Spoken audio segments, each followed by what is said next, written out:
disponible el seminario, la parte de ayer, la primera parte del día de ayer, y la de hoy en el canal de YouTube de la universidad. Vamos a hablar un poquito sobre los deberes y los poderes de los jueces, y a medida que vamos viendo cada uno de estos numerales de los artículos 42 y 43 del Código General del Proceso, lo vamos aterrizando a lo que estamos viviendo hoy en día con el tema de la virtualidad. Como ustedes recordarán, pues actualmente la virtualidad es la regla general y la presencialidad es la excepción. ¿Qué significa eso?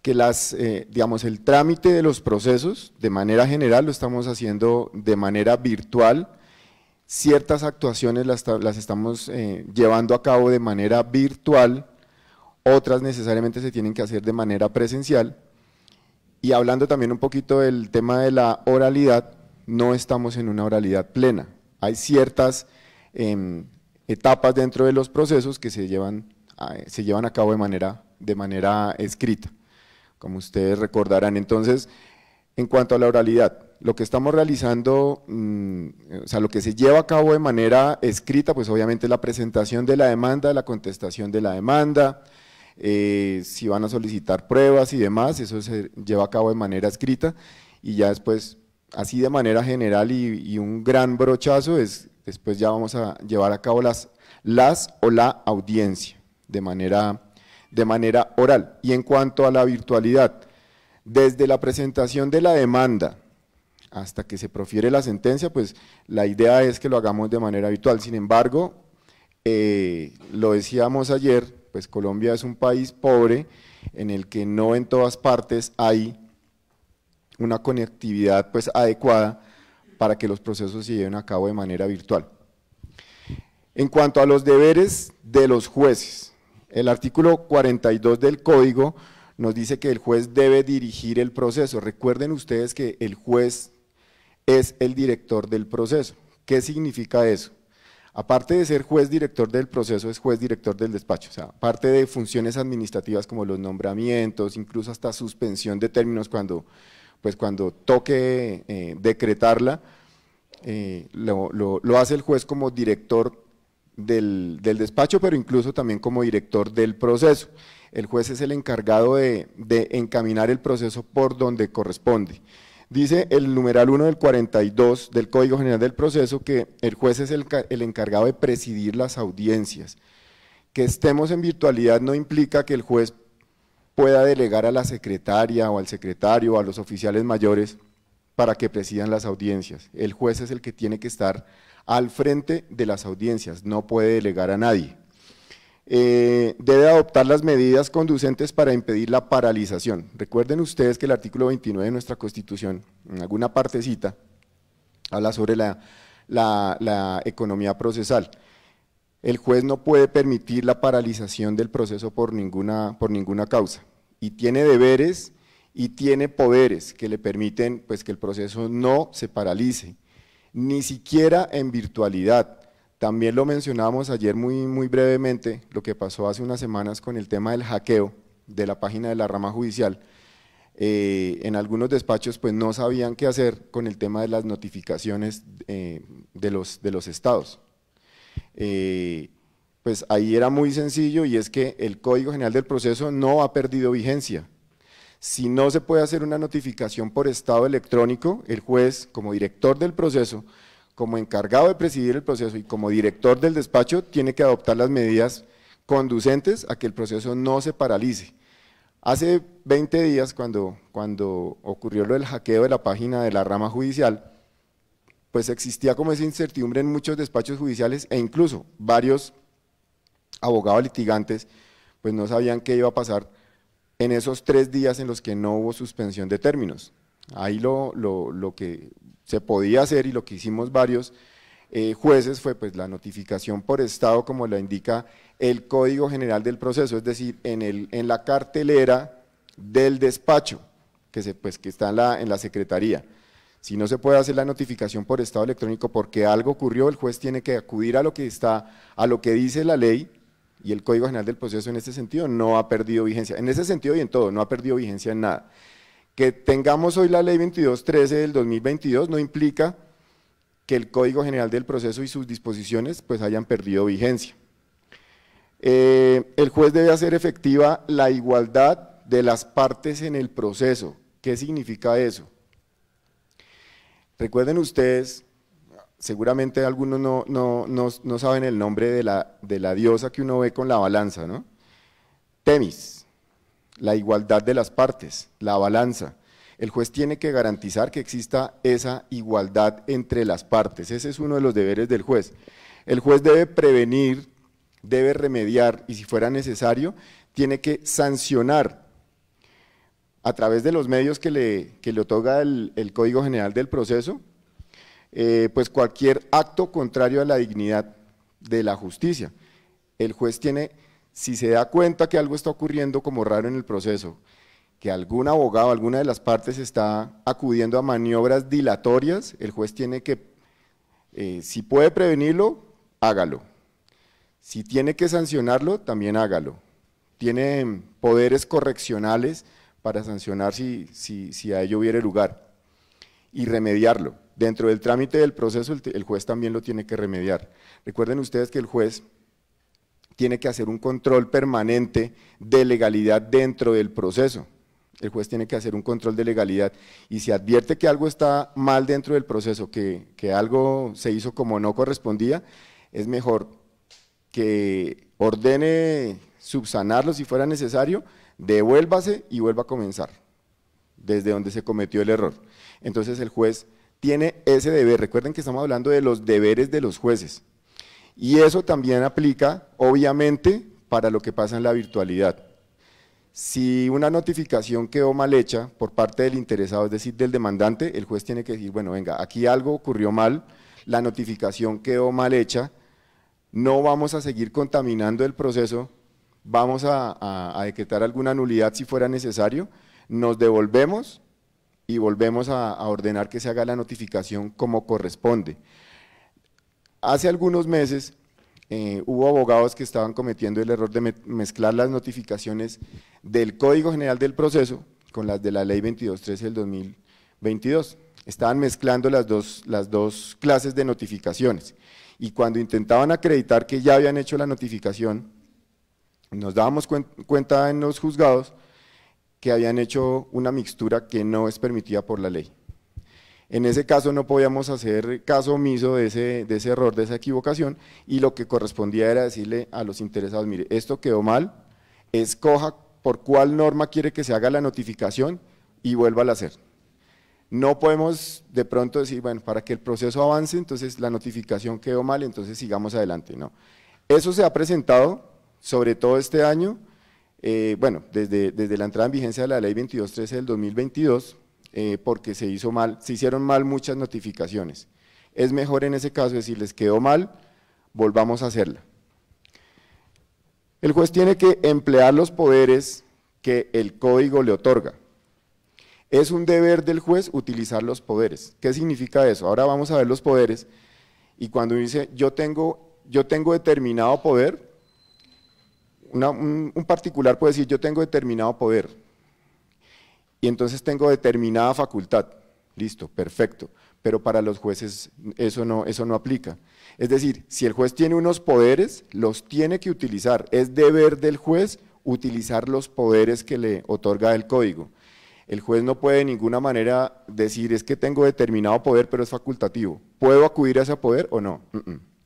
El juez tiene el deber de acudir a esos poderes que le da la ley, pues para que el proceso lleve un trámite normal, que no esté viciado, que esté todo dentro del marco de la ley y claramente de la Constitución, que no se vaya a afectar el debido proceso y seguir adelante. No se puede permitir de ninguna manera la contaminación del proceso. El juez tiene que adoptar las medidas autorizadas en el código para sanear los vicios, lo que ya mencionábamos.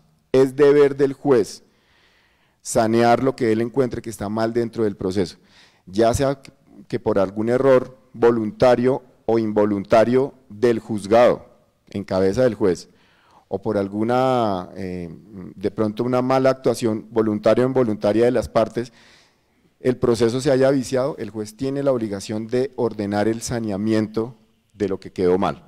es deber del juez. El juez tiene que decidir todos los procesos, lo decía el doctor Jainer hace un rato.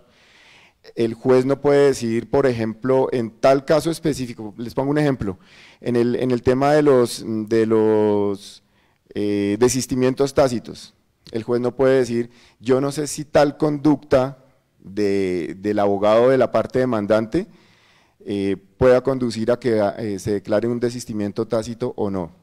Como no sé, entonces me abstengo. No, el juez siempre tiene que tomar una decisión. No se puede abstraer de tomar una decisión porque de pronto no haya ley aplicable. A veces cuando uno está en pregrado y uno ve en los primeros semestres las fuentes del derecho, simplemente uno las ve y dice, listo, me las aprendo de memoria, las recito y ya. Y resulta que después en preparatorios, y peor aún, cuando presenten los exámenes de estado, y peor aún, cuando estén en el ejercicio profesional y les toca ser jueces, pues no saben qué hacer cuando no hay una ley aplicable para determinado caso. En ese evento, si no hay una ley aplicable, ¿qué tiene que hacer el juez? Acudir a las fuentes del derecho. Para eso es que nos sirven las fuentes del derecho y en procesal igual. De manera general en derecho y en cuanto a las fuentes del derecho igual. Si no hay una ley aplicable, el juez tiene que buscar una norma que sea similar, análoga. Si no encontró ninguna ley que se parezca o que se pueda aplicar al caso que está conociendo, pues le toca acudir a la jurisprudencia. Acuda a la jurisprudencia constitucional, acuda a la jurisprudencia, si es un tema de la jurisdicción ordinaria, acuda a la jurisprudencia de la Corte Suprema de Justicia. Si se trata de un tema contencioso administrativo, acuda a la jurisprudencia del Consejo de Estado. Si no encontró nada, vaya y busque en la doctrina, es decir, vaya a busque qué dijeron diferentes autores sobre ese tema. Y si aún así no encontró nada, vaya a los principios generales del derecho. Y si están de malas que tampoco encontró nada, y ahí uno también le encuentra utilidad a otra materia que de pronto ustedes ya vieron y que dicen, no, ese es un ladrillo y ese es relleno, familias jurídicas. Resulta que familias jurídicas sí sirve. Si ustedes no encontraron absolutamente nada de lo que ya les mencioné, entonces ustedes van a buscar dentro de la legislación, dentro del ordenamiento de alguno de los países que hacen parte de nuestra familia jurídica, alguna norma que se pueda aplicar para ese caso. Pero no pueden dejar el tema que estén, el caso que estén por decidir, no lo pueden dejar sin decidir. Entonces busquen dentro de la familia jurídica a la que pertenece la nuestra, busquen en el derecho argentino, busquen en el derecho chileno, no se vayan a buscar en el derecho iraquí, no se vayan a buscar en el derecho chino, busquen dentro de nuestra familia jurídica, incluso no vayan a buscar en el derecho anglosajón que hace parte del common law, no hace parte del derecho continental de ascendencia romano-germánica, que es a la que nosotros pertenecemos. Entonces, para eso nos sirven las fuentes del derecho que vieron ustedes en introducción, en civil personas, y para eso nos sirve saber sobre familias jurídicas, a cuál pertenece la nuestra y dónde debemos buscar cuando necesitemos luces para poder tomar una decisión en un caso en concreto. Entonces el juez tiene que decidir, aunque no haya una ley exactamente aplicable al caso, motivar las sentencias. De pronto ustedes también cuando ven hermenéutica dicen, no, es que hermenéutica eso es un ladrillo, eso no me sirve para nada. No, sí sirve. Entonces el juez tiene que motivar. ¿Qué es motivar? Argumentar. Tiene que justificar sus decisiones. No puede tomar una decisión pues a la loca y porque sí, porque le pareció. No, el juez tiene que argumentar. Para eso nos sirve la hermenéutica, para eso nos sirve saber de argumentación. Para eso nos sirve saber sobre las premisas. ¿Por qué si tengo A y tengo B, debo decidir de esta manera? Para eso nos sirve entonces la hermenéutica. El juez entonces debe motivar las decisiones que adopta. Es deber del juez motivar esas decisiones.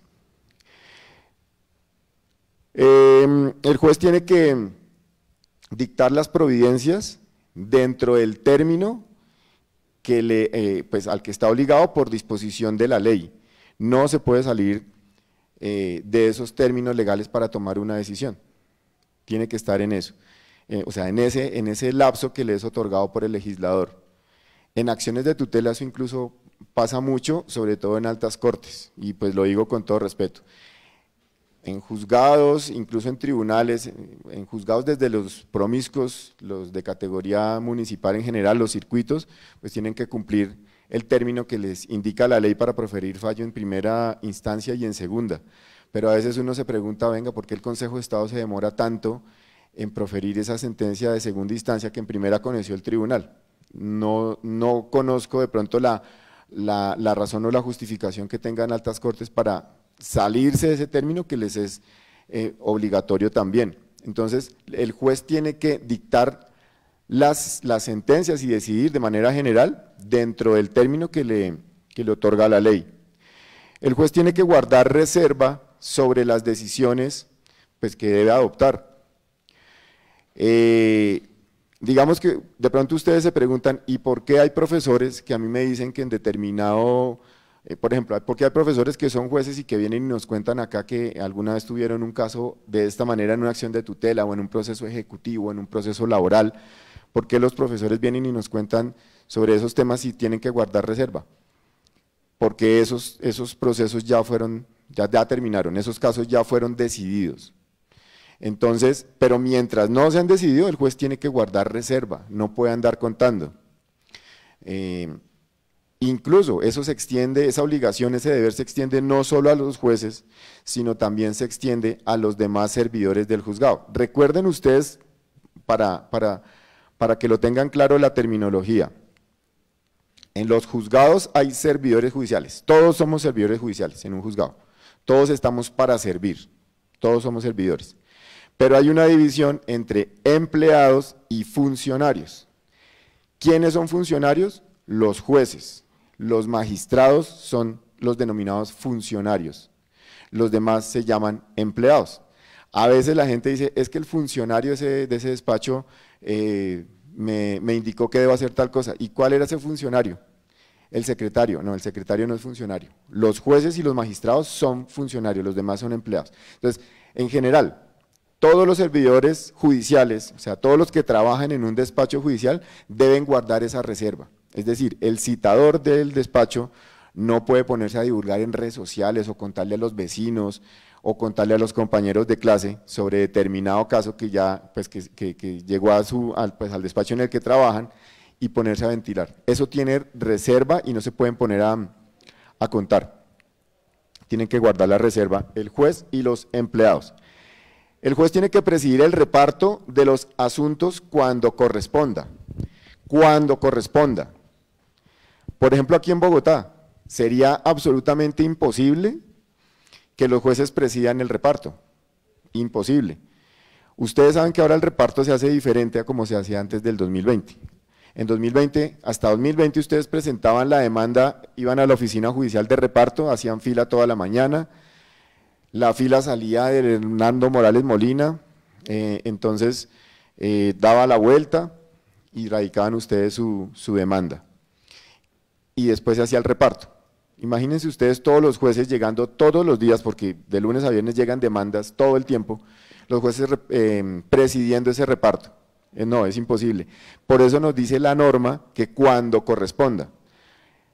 Aquí en Bogotá, en dos juzgados de Ciudad Bolívar, el de la doctora Diana, que es profesora acá, y la doctora Gabriela, que ya no da clase acá, ellas dos sí reciben, porque hay dos juzgados en esa localidad, ellas, aparte del reparto que les llega a diario de la oficina, bueno, que les envían a diario al correo institucional de la oficina de reparto, les llega al juzgado, aparte ellas reciben demandas dentro de su despacho, de sus despachos, y ellas dos se reúnen y teniendo en cuenta lo que les llega a diario y cómo está la carga de cada una, entonces ellas presiden el reparto, este le tocó a Diana, este le tocó a Gabriela. Pero es un caso, pues digamos, particular y muy especial, porque esos dos juzgados funcionan en la misma sede. En cambio, por ejemplo, en Suba, un juzgado de Suba funciona en La Campiña y el otro funciona en Ciudad Jardín. y por decisión de las dos jueces de allá, la doctora Sonia, que estuvo ayer con nosotros acá, y la doctora Viviana, ellas no reciben directamente reparto. Pues digamos que eso es facultativo de esos jueces, pero siempre y cuando haya dos o más, ¿no? En otros despachos de pequeñas causas y competencia múltiple de la ciudad de Bogotá, por ejemplo, localidades donde funciona solo uno, no se puede hacer ese, digamos, no se puede recibir allá directamente las demandas, porque pues si yo vivo en la localidad de San Cristóbal, yo vivo en la localidad de San Cristóbal y yo quiero presentar una demanda y voy y se la presento al juez, pues de pronto el juez es amigo mío y eso se puede prestar para otras cosas, pero en donde hay dos o más jueces, sí se puede presidir el reparto. En municipios pequeños, en municipios que son pequeñitos, donde hay dos o tres jueces promiscuos de pronto, se puede, ellos pueden presidir el reparto porque además el reparto no es tan grande.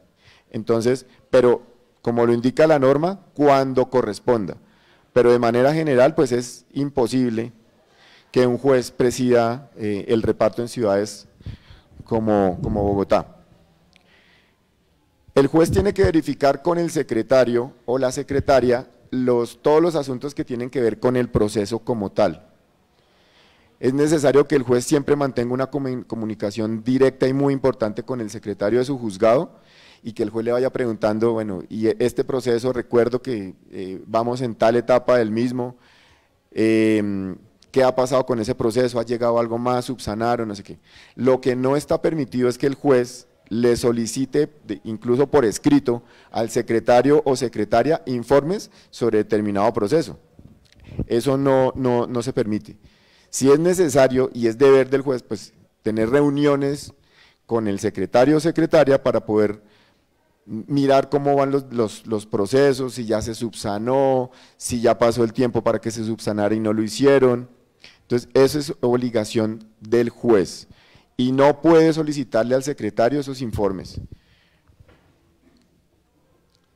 El juez tiene que realizar el control de legalidad, lo que ya les decía hace un ratico.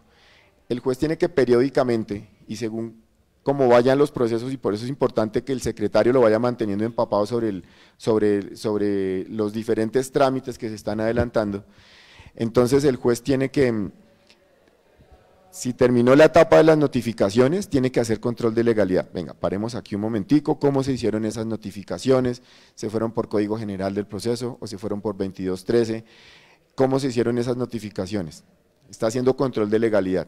Le reitero, si encuentra que algo se hizo mal, devuélvase, sanéelo y para evitar nulidades más adelante. Entonces el juez tiene la obligación de ese control de legalidad. Pasamos las notificaciones, ¿qué seguimos?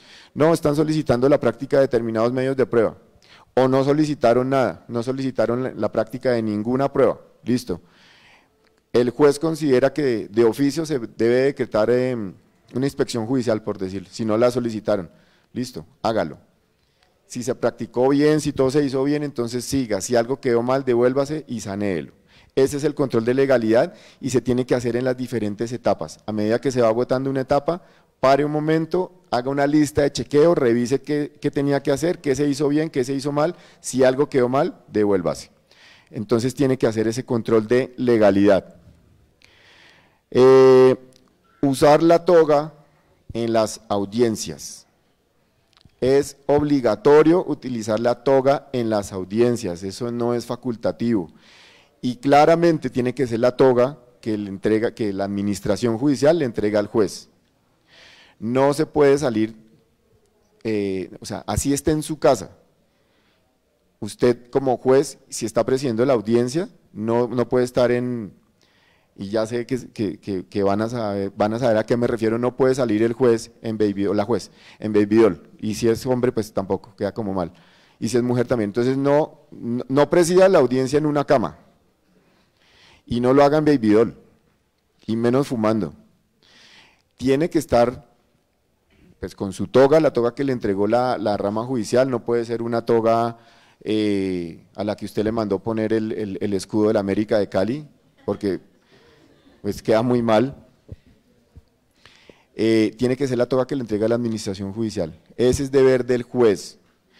Recuerden ustedes que antes de que se implementara la oralidad en el sistema penal, que fue la primera implementación de la oralidad que hubo en nuestro país, pues como no había audiencias, o si las había era algo muy cortico y algo, digamos, muy sencillo, pues no era necesaria la toga, pero eso se empezó a implementar en penal. Yo siempre cuento esta anécdota, y fue que hace unos años, cuando trabajaba en la Corte Suprema de Justicia, ya sé que soy reiterativo con la historia, pero es que me parece siempre muy graciosa, no estábamos acostumbrados a ver a los magistrados en la Corte Suprema con toga. Íbamos entrando después de almorzar con una compañera, los magistrados de la Sala de Casación Penal estaban en una audiencia importantísima, no recuerdo si era el tema de Mancuso o del cartel de Cali, no recuerdo bien, y pasaron todos los magistrados de la Sala Penal con toga. Yo los había visto solo en televisión así, pero una compañera nueva que acababa de entrar y que no era abogada y no tenía ni idea de qué era eso, cuando vio a los magistrados de la Sala de Casación Penal pasar con toga, les dijo: padre, muy buenas tardes. Eran los magistrados de la Sala Penal. Entonces, esa historia es cierta. Entonces, y otra cosa, tiene que ser la toga que nos entrega la administración judicial. La toga de los jueces ordinarios, no me refiero a la jurisdicción, sino a los jueces de la jurisdicción ordinaria, constitucional, disciplinaria, contenciosa administrativa, digamos que es la misma. Los magistrados de la JEP tienen unas togas diferentes. Yo no puedo decir, esa toga del magistrado de la JEP me parece muy bonita, le voy a mandar poner los símbolos taironas o quimbayas, no, la que me entregó la administración judicial. Es obligación del juez. Ahora, si el juez se quiere poner pues su camisa de cuello y corbata, pues perfecto. Alguna vez, alguna empleada del juzgado me decía que era obligación del juez utilizar zapatos negros. Pues no. No es obligación utilizar zapatos negros, es obligación, es deber del juez ponerse la toga cuando está presidiendo las audiencias. En las diligencias que se hacen fuera del despacho no, digamos para un secuestro ustedes no van a ver al juez con la toga, en una inspección judicial no van a ver al juez con la toga, en la entrega de un inmueble no van a ver al juez con la toga, pero en las audiencias sí. Incluso yo leí hace poco que en otra clase no son audiencias ni son diligencias, sino otra clase de actos en los que se demuestre, pues se tenga que demostrar que son jueces. Por ejemplo, pasa en la Corte Suprema de Justicia algunos años que hubo algunas marchas como por la paz, creo que salieron los magistrados con su toga y a un balcón del Palacio de Justicia, pues porque son los magistrados de la Corte Suprema de Justicia y eso revestía, digamos, alguna clase de oficialidad. Cuando en la Corte Suprema de Justicia reciben algún mandatario que viene de otro país, lo reciben en sala plena, no están en una audiencia dentro de un proceso judicial, pero lo están recibiendo o sea, demostrando que son los magistrados de la Corte Suprema con su toga. Aquí en Bogotá, cuando hay algunos plantones o reuniones de jueces para temas administrativos, pues ellos también algunos asisten con su toga. Pero la obligación es en las audiencias, eso sí es completamente claro. Usar el plan de justicia digital. Es deber del juez utilizar el plan de justicia digital. Hasta antes del 2020 no se había hecho absolutamente nada en la implementación del plan de justicia digital, nada.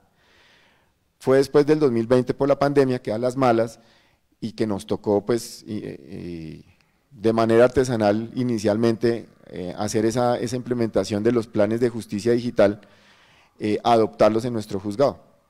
Antes no se había hecho nada, pero no por culpa de los jueces, sino pues por la inoperancia del Consejo Superior de la Judicatura, que era el encargado de adoptar todas las medidas tendientes a la implementación del plan de justicia digital que tenía que existir en la rama judicial desde que entró en vigencia el Código General del Proceso, que fue el 1 de enero del 2016 y no se había hecho nada. Pero hoy en día sí. ¿Qué significa eso? Yo no puedo tener mis expedientes en físico porque sí. No, yo ya los tengo que tener digitalizados. En algunos juzgados se digitalizaron se escanearon esos procesos antes del 1 de julio del 2020 y ya estaban en la nube cuando se levantó la suspensión de términos por la cuarentena. En otros juzgados no se había hecho y se esperó a que el Consejo Superior de la Judicatura lo hiciera. Eso ya se hizo y los procesos, por eso se manejan de manera digital y tienen que estar todos en la nube oficial para que los usuarios puedan acceder desde cualquier parte a esos procesos que deben estar ya digitalizados. Hay una diferencia entre el proceso digitalizado con la digitalización que hizo el Consejo Superior de la Judicatura y el escaneo que se hizo en otros casos. El escaneo es el que ustedes conocen, se cogió el expediente, se escaneó todo y se subió a la nube. Eso lo hicimos en algunos despachos como para poder prestar el servicio de manera remota, para que la gente no tuviera que ir hasta los despachos y porque no sabíamos si el Consejo Superior de la Judicatura iba a hacer esa digitalización. Esa digitalización que sí se hizo y que se sigue haciendo incluso, implica que el expediente está dividido como por partes, como por piezas procesales. Esa digitalización que hizo el Consejo Superior de la Judicatura de todos los expedientes es, digamos, un poco más profesional, más técnica y permite que uno acceda al expediente, a la pieza procesal que uno quiere. El escaneo que se hizo de manera también artesanal, pues era que si un expediente tenía, no sé, 50 cuadernos y en cada cuaderno 800 folios, pues sale en un solo archivo y así se subió para poder prestar el servicio en ese momento. Pero la digitalización que hizo el Consejo Superior de la Judicatura fue un poco más profesional, se demoró más, pero a esa es a la que tenemos que acudir el día de hoy. Y el numeral 15 nos dice que los demás deberes que consagre la ley. Entonces, eso así a grandes rasgos son los deberes del juez. Es importantísimo aquí resaltar que ahora vamos a hablar de los poderes y lo reitero, que es deber del juez acudir a los poderes, es decir, no es facultativo. Yo no puedo decir que si tengo el poder de sancionar a un abogado porque me irrespetó en una audiencia, no lo voy a hacer porque de pronto el abogado fue profesor mío. No, si me toca sancionarlo, tengo el deber de sancionarlo. Ahora, sobre los poderes, en el artículo 43 del Código General del Proceso, se nos habla sobre los poderes de ordenación e instrucción. Ordenación e instrucción, ¿qué tiene que ver, o sea, por qué se llaman poderes de ordenación e instrucción? Resulta que esos poderes tienen que ver con el trámite del proceso en sí. Esos poderes tienen que ver con el trámite del proceso. Y esos poderes son resolver los procesos en equidad si versan sobre derechos disponibles, las partes lo solicitan y son capaces o la ley lo autoriza. Hablar de tomar decisiones en equidad dentro de un proceso judicial, pues es muy bonito, uno lo lee y es muy bonito ese numeral 1 del artículo 43, pero pues realmente no conozco casos en los que un juez ordinario, no un juez de paz, un juez ordinario, pues haya tenido que, pues por solicitud de las partes y que la ley se lo autorice, tomar decisiones en equidad. ¿Qué significa tomar decisiones en equidad? Lo veíamos con algunos estudiantes, y eso es lo que hacen los jueces de paz, y es cuando no se apoyan en derecho, no se apoyan en la ley, sino se apoyan de pronto en las costumbres que existen en una comunidad. Eso lo hacen los jueces de paz todos los días, pero no conozco de casos en los que un juez ordinario haya fallado un proceso, seguramente lo sabrá, pero no conozco de casos en los que un juez ordinario se haya apartado de la ley porque las partes se lo hayan solicitado y la ley le haya permitido tomar una decisión en equidad, es decir, con base en las costumbres que existan en una comunidad o en una región del país. Rechazar cualquier solicitud que sea notoriamente improcedente. Rechazar solicitudes que son improcedentes. Es un poder del juez, pero no es facultativo. Si al juez le llega una solicitud que es improcedente, rechácela inmediatamente. No se ponga a darle trámite, no se ponga a pelear con quien la presentó, sino que la tiene que rechazar. Una solicitud que sea improcedente. O que implique dilaciones manifiestas. Eso tiene que ver también con la economía procesal. Si el juez advierte que alguna de las partes está presentando solicitudes para dilatar el proceso, la tiene que rechazar. No se puede hacer el de la vista gorda, porque el abogado es amigo mío, porque el abogado fue mi profesor, porque el abogado me hizo el preparatorio y lo pasé. No. Si la solicitud es improcedente, rechácela. Ese es un poder del juez. Aparte de eso, el juez tiene que ordenar a las partes aclaraciones. ¿Qué pasa? El juez puede interpretar lo que quiere decir una demanda. El juez lo puede hacer, pero si tras hacer una interpretación no logró entender lo que dice una demanda o lo que más adelante dice cualquier solicitud, no logró entender qué es lo que le están diciendo, pues tiene el poder de solicitar que se lo aclaren. En algunos casos, por ejemplo, confunden las pretensiones. En un proceso ejecutivo, entonces confunden pretensiones.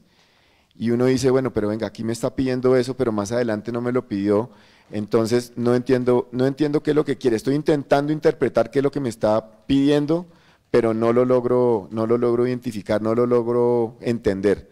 Solicite que se lo aclaren. Ese es un poder del juez. El juez tiene que exigir a las autoridades o también a particulares cualquier información que no obstante haya sido solicitada por el interesado, no le haya sido suministrada. Es decir, si el demandante o el demandado le solicitan a alguna autoridad pública o a algún particular determinada información y no logró, o sea, con destino al proceso, y no logró obtener esa información que requería para el mismo, entonces dígale al juez, oiga, señor juez, por favor solicítele a tal autoridad o a tal particular que me entregue esa información porque la necesitamos para el proceso. Fíjense ustedes que eso pasa también mucho en los procesos ejecutivos, cuando ustedes se ponen a buscar qué hay para embargar. Cuando ustedes se ponen a buscar, bueno, y no encontraron, digamos, inmuebles o automotores, y entonces ustedes dicen, yo necesito saber si esta persona está trabajando, pues para poder caerle, como dicen las abuelitas, echarle mano al sueldo. Pero no sé dónde trabaja esa persona, yo sé que está trabajando, pero no sé en dónde está trabajando. Entonces le pueden solicitar al juez pues que se oficie. En algunos casos se ha hecho a las EPS, en otros casos se hace a las cajas de compensación familiar para que le indiquen al juez dónde está trabajando esa persona, y ya con esa información pues se puede solicitar y el juez puede ordenar entonces el embargo del sueldo. El juez tiene que ratificar por el medio más expedito la autenticidad de las excusas. ¿A qué vamos con esto? También tiene que ver con economía procesal.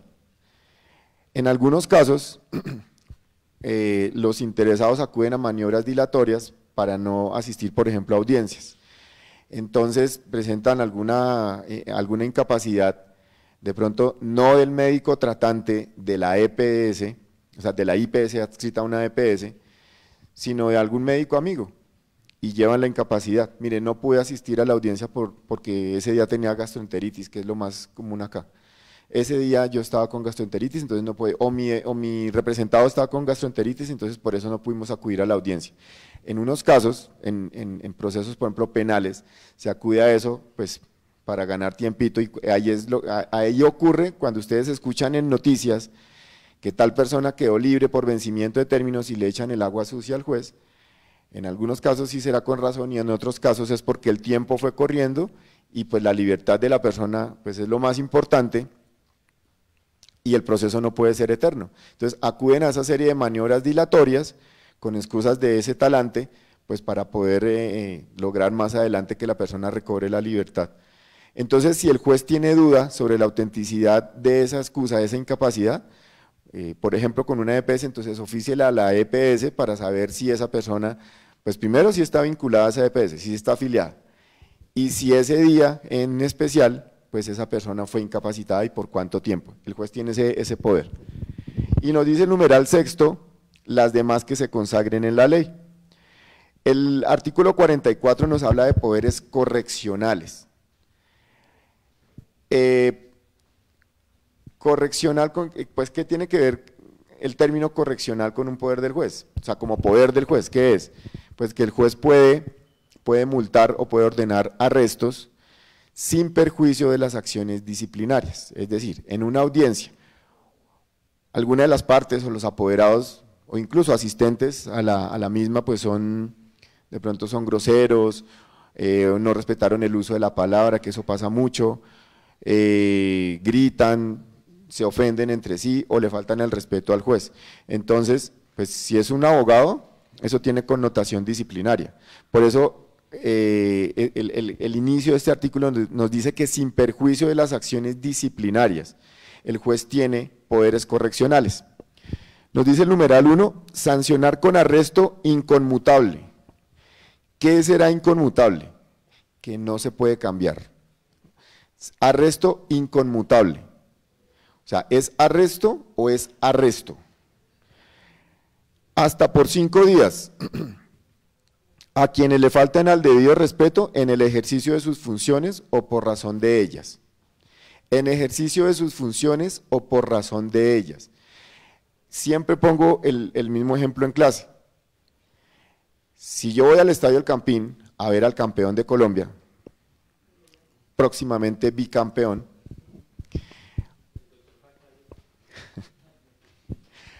yo estoy en el estadio viendo a Millonarios. Entonces, resulta que de pronto hay algún hincha de otro equipo de América, digamos, bien gamín. Y entonces me empieza a gritar desde otro lado, yo me doy cuenta que es él, y me empieza a gritar gallina, no sé qué, bueno, listo, ya, eso quedó en el estadio y ya. Yo no puedo acudir a mi poder correccional como juez para poder ordenar el arresto de esa persona. Es decir, yo no puedo decir, es que yo soy juez de la República y ese que está allá me está gritando groserías, entonces voy a ordenar el arresto de esa persona. No, yo no lo puedo hacer. Ahora, si esa persona se pone a gritarme, es que usted es gallina y no sé qué, y aparte de eso es el peor juez de Colombia, no sé qué, y usted es bruto, usted no falla los procesos en tiempo, usted no tiene ni idea de derecho, ahí en ese caso sí, porque dice la norma, a quien le falta el respeto en ejercicio de sus funciones o por razón de ella, ¿sí? Por razón de ellas. Si yo voy por aquí por la calle y de pronto alguien me grita algo, pues no pasa nada, pero si me empieza a gritar que soy el peor juez del mundo y bueno, y con una serie de groserías, pues ahí es por razón de mi cargo como juez, ¿sí? Entonces en ese caso sí. Sancionar con arresto inconmutable, es decir, arresto o arresto, hasta por 15 días a quien impida u obstaculice la realización de cualquier audiencia o diligencia, eso es gravísimo. Supongamos que estamos en una inspección judicial y entonces la persona que vive en ese predio no nos permitió realizar la inspección judicial. Entonces, ahí también se puede sancionar con arresto inconmutable hasta por 15 días. Cuando decimos hasta por 15 días, no es que sean los 15 días, puede ser un día o dos, o los 15, pero no pueden ser 16. Ni puedo yo cambiar esa sanción de arresto por otra. No, es que me ofendió un poquito, entonces le voy a poner una multa. No, ahí dice que cuando se obstaculice la realización de una audiencia o diligencia, entonces es arresto inconmutable.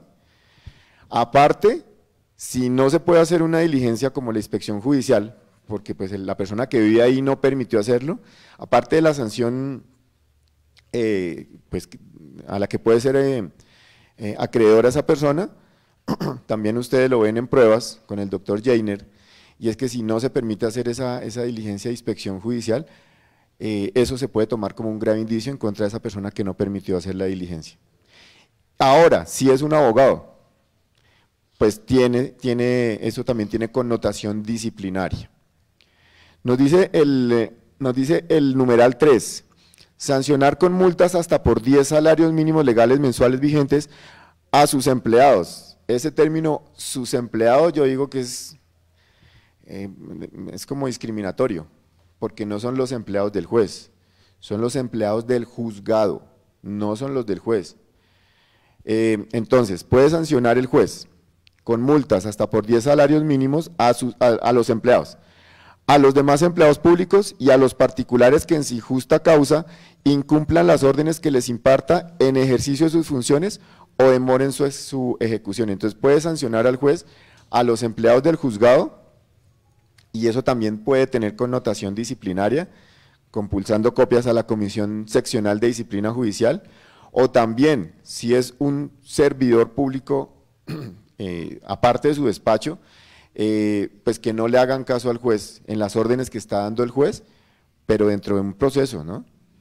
Yo no puedo sancionar al citador si le digo que me voy a comprar un pastel de yuca y él me dice que está ocupado trabajando. Él tiene toda la razón, porque primero no es mi empleado y dentro de sus funciones no estaría a comprarme pastel de yuca con ají. No. Sus funciones son las que están en el manual pues, de funciones y tiene que cumplir con ellas. Si no cumple con esas funciones, sí se le puede sancionar. Sancionar con multas hasta por 10 salarios mínimos a los empleadores o representantes legales que impidan la comparecencia al despacho de sus trabajadores o representados para rendir declaración o atender cualquier otra citación.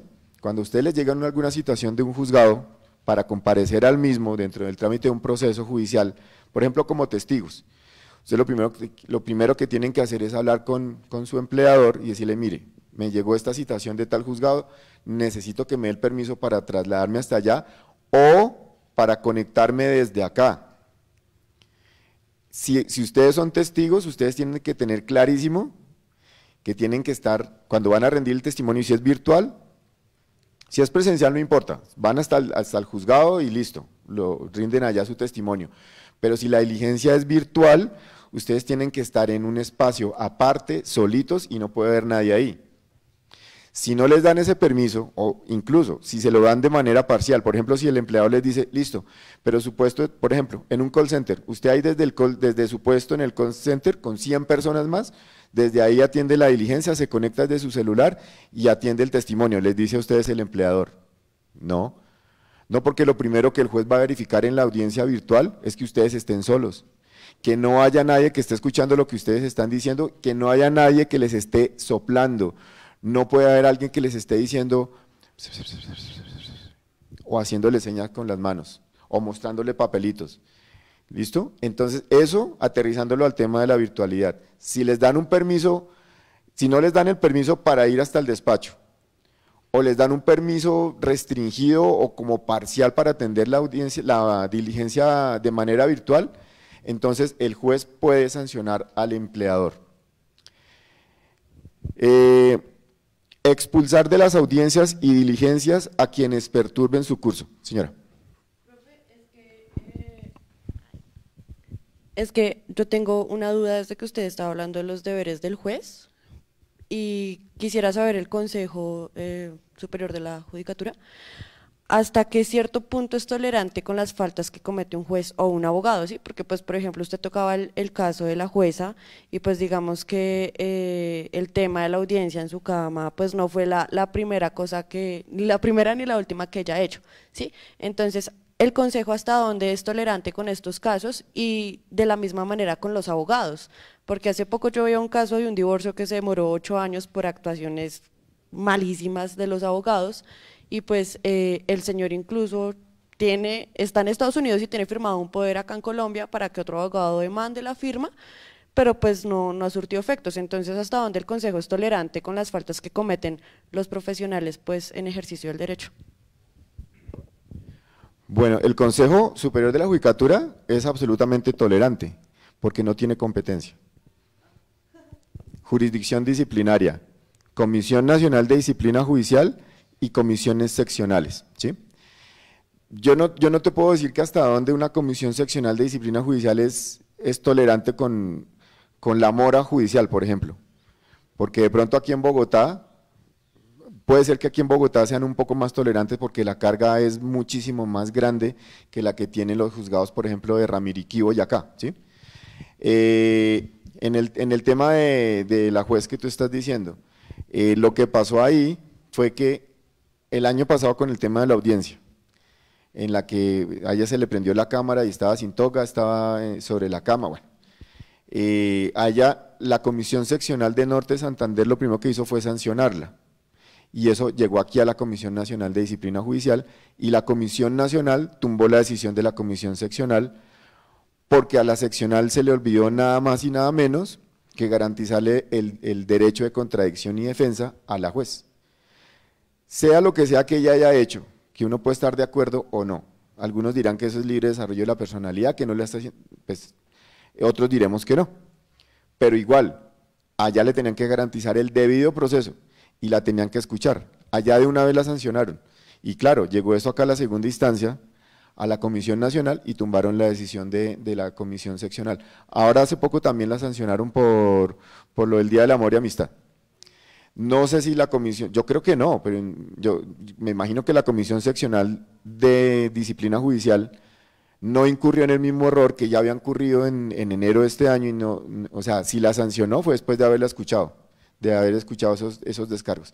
Y en el tema de la mora, lo que te digo, eso puede variar según el distrito judicial, pues porque no, las cargas no son iguales. Entonces, bueno, en el tema de los testigos, cuando no les permiten o el permiso es como restringido, expulsar de las audiencias y diligencias a quienes perturben su curso, ordenar que se devuelvan los escritos irrespetuosos.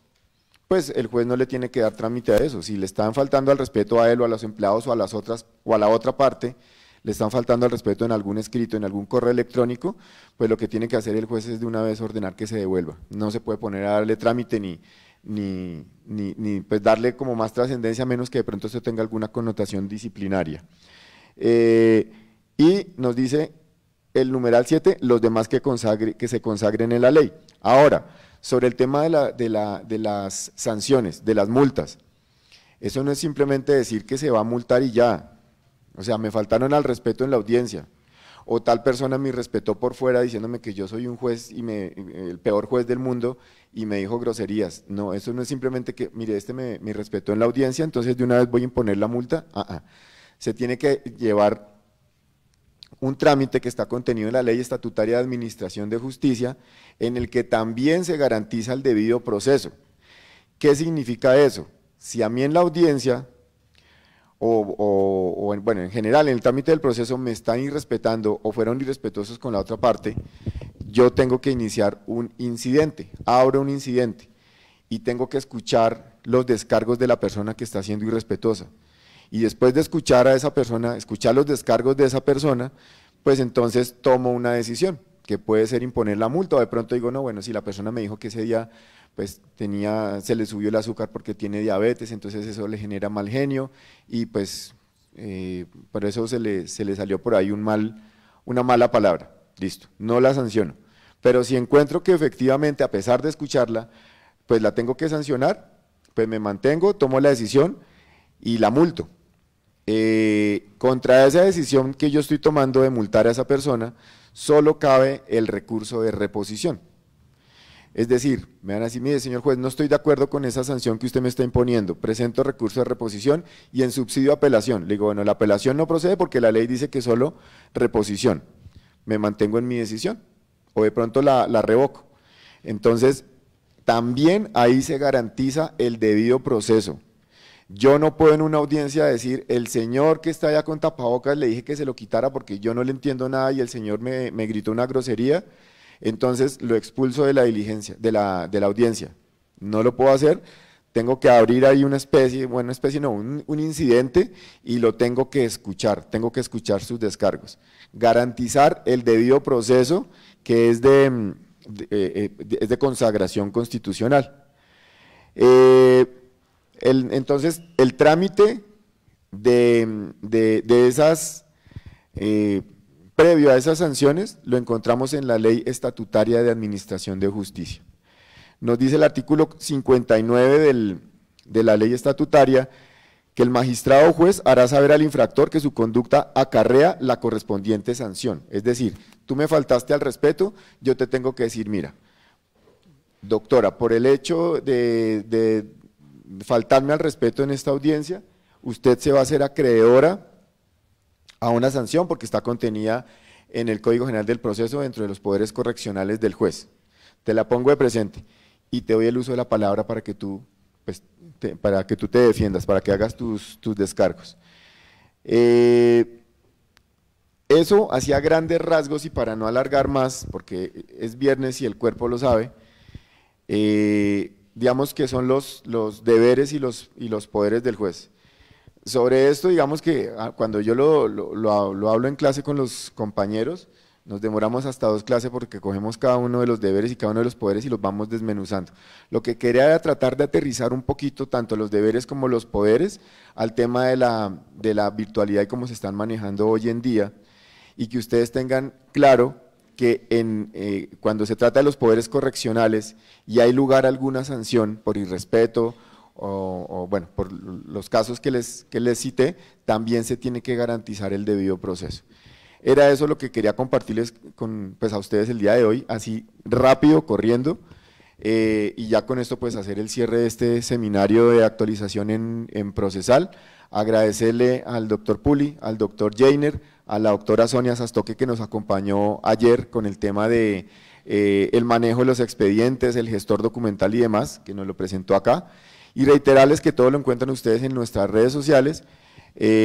Extenderles una invitación para posteriores seminarios que, o bueno, de pronto uno más que haremos este semestre también de procesal, porque lo que queremos es que sobre todo los que van a presentar preparatorios y que hemos evidenciado con los doctores y con otros más con quienes hemos realizado los preparatorios, es que no están llegando muy preparados, que tienen algunos tienen unas lagunas importantes, y eso también toca subsanarlo antes de que lleguen ustedes a obtener el título de abogados, y más aún antes de que ustedes lleguen a litigar o ejercer cargos públicos. Entonces aprovechen estos espacios, aprovechen a sus profesores que pues en la Facultad de Derecho tenemos muy buenos profesores. Estamos para servirles y los invitamos a posteriores eventos, actos académicos que tengamos en el área procesal. Muchísimas gracias a ustedes por su asistencia y a quienes nos acompañaron por las redes sociales. Gracias.